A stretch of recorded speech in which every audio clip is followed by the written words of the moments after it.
You keep having awkward first dates. Implement these 3 techniques, especially the third one, and you'll never have another awkward first date again. The first technique is keep it short and simple. It's your first time meeting this girl. If she's not your cup of tea, or if you're not hers, you guys don't want to be stuck with each other for such a long time waiting for someone to cut it off in an awkward manner. And you also want to keep it super simple. Don't do some extravagant restaurant, take her sky jumping or something crazy like that. You don't know each other. The first date is to see if you guys would like to see each other again and see if there'd be potential for you guys to eventually be in a relationship and get married. I'd recommend keeping the date 40 minutes to an hour and a half. This gives you less time to run out of things to talk about, to get nervous, and to mess it up. You always want to end the date at the peak when she's laughing and having a great time, because when you get ready to ask her on a second date, that memory will be fresh in her mind. But if she's laughing, having a great time, and you drag it out, and then you guys are just staring at each other like, I guess I'll end the date because it's not going good, she's going to be left with the memory that it didn't go good. So you always want to end it at the peak, and you do so by keeping it short. If there was no peak and there's no chemistry, no connection, dragging it out is only going to make things worse, not better. So keep it short, keep it simple. You're probably wondering, oh, I don't even know how to strike an interesting conversation and get her talking. That's when we come to technique number 2. Ask good questions. Girls and people in general love talking about themselves, and by asking good questions, you get the girl talking and you bring up positive emotions, which she'll correlate with you. Most guys think that they need to talk,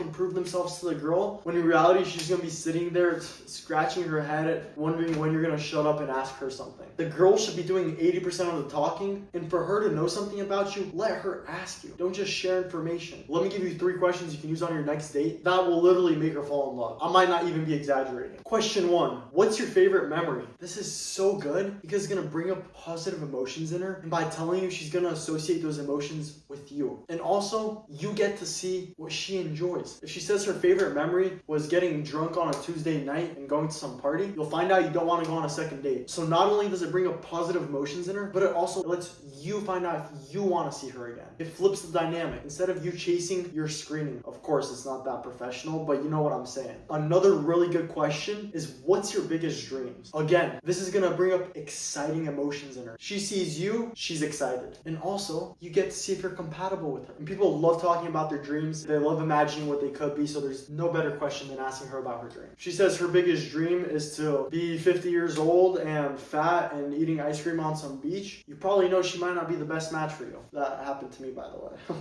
Don't get lost in how pretty she is. Attraction does matter, but in long term, if you guys are headed down 2 different paths, it'll be no good. And the last question that's absolutely amazing is, what do you love but are afraid to admit you love it? This is super good because it builds comfort. If she's admitting something she's afraid to admit to you, that makes her more comfortable with you. It makes her feel like she can tell you more, and it overall makes her feel like she's closer to you, which builds attraction. And again, if she's talking about something she loves, positive emotions, associates it with you, likes you. It's quite the simple formula. You don't have to ask these 3 questions. My point is to help you understand what type of questions you should be asking. Don't ask some stupid yes or no question. Oh, do you like it when it rains outside? Yes. Wow, great.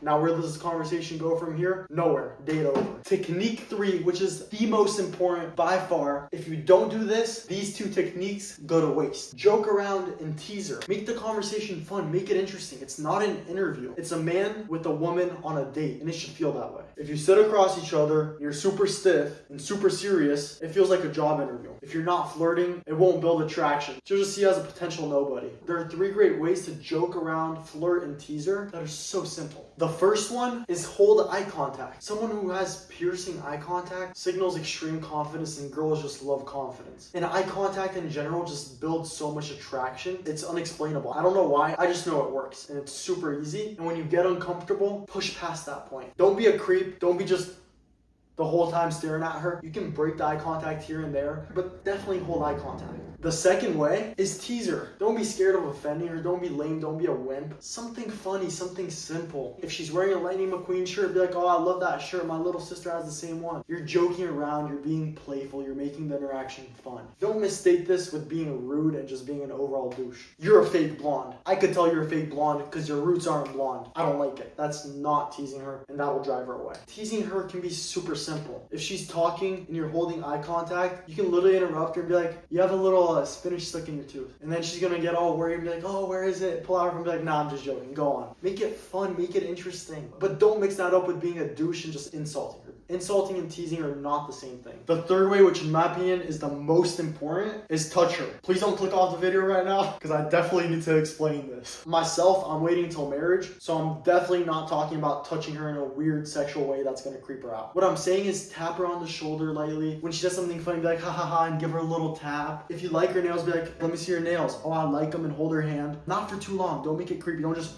hold in, just like, just be like, oh, cool, I like your nails, and then just let her hand go. That's it. If you're on a hike and it's a hard terrain, reach out your hand, help her up. Simple stuff. And again, don't be weird. Don't just out of nowhere be like, oh, Victor said I gotta touch her, and slam your hand on her thigh out of nowhere. That's weird, bro. Weird, don't do that. Read the vibe. Those little things will take you so far. You guys will fall in love, get married, and have 30 kids if you do that. If you have a super specific situation that you need help with, go down below, email me your problem, and I'll get back to you when I have time. If it's extremely urgent, you can book a quick email response or a paid phone call session, and we'll get the problem fixed up in no time. God bless you all. Have a good day.